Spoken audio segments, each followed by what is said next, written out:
एकड़ ज़मीन आ, रेती थाणो आ, 1000 रुपयो काल मुंहिंजो ॿुढड़ो ॾेई आयो उन्हनि खे। ठीकु आहे, उन्हनि छाजा पैसा ॾेई आयो आहे, छाजा वरिता उन्हनि? चोरी कई अथनि असांजी, उहे ॾाढा मुड़ुस आहिनि, चोरी असांजी करवाइनि था। असांजी मोटर पटिजी वई आहे, प्लेटां खंजी वियूं आहिनि। उते वियो आहे ॿुढड़ो, 1000 रुपयो ॾेई एनसी कटाए आयो, उन वटि चढ़ी करे न आई आहे। वरी असां कॾहिं बि फिराद जे लाइ वेंदा आहियूं, असां 4-5 हज़ार वठी वठंदा आहिनि, उन्हनि खे हथ बि कोन नथा लेनि। असां फिराद ते वञूं त असांखे विहारे छॾनि था, उन्हनि खे बि असां ॻाल्हि विहारनि था, वरी उनखे छॾे ॾींदा। सुबुह जो 8 बजे वरी उन्हनि खे घुराइनि था थाणे।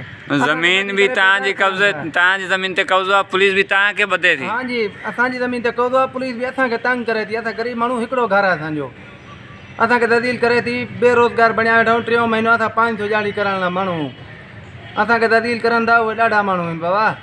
1.5 एकड़ ज़मीन त वेहण जे लाइ वरिती आहे, उन्हनि ते चवनि था हाणे उथो, हथियारबंद माण्हू ॿाहिरूं विहारियूं वेठा आहिनि, त तव्हांखे मारण जो धमकियूं ॾियनि था। शाह महमद, कवड़ो, दीन महमद, ये 3-4 माण्हू आहिनि, जिन्हनि ॿिया गॾु बि रहंदा आहिनि। ॿाहिरों माण्हू ईंदा आहिनि, जेके गुंडा आहिनि ॿिया 3 सारे उन्हनि सां गॾु रहंदा आहिनि। उते हथियारबंद माण्हू ॿाहिरों बि लही वेठा, असांखे निकिरणु नथो ॾिए। त असांजी चोरी बि कराईंदो आहे, असांखे कुझु असांखे मुंडो मारण जी धमकियूं ॾींदा आहिनि। अव्हांखे मरींदासीं जई तो उथो।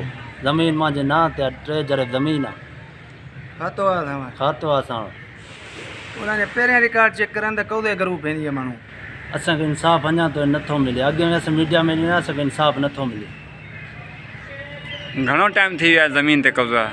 हे 1.5 महीनो थी वियो आहे, महीनो 1.5 महीनो थी वियो आहे। महीनो ॾेढ जेको बि रांदि हले थी, असांखे 3 महीने खां वठी असांखे धमकियूं ॾियनि था।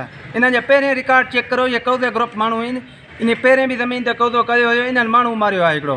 पहिरियां इन्हनि ते केस हुया, हाणे उहे उतूं ॿाहिरां छा आहिनि, वरी असांजे पोयां लॻी पिया आहिनि। हाणे ॾाढा माण्हू आहिनि, असांजो हिकिड़ो घरु आहे, असांखे वेहणु नथा ॾियनि। असांजा ॿार मारियूं था वञनि, रात जो पी नशा उते हथियार खणी असांखे धमकियूं ॾियनि था, बाबा उथो हितूं, उथो जे तव्हांखे मजदासीं।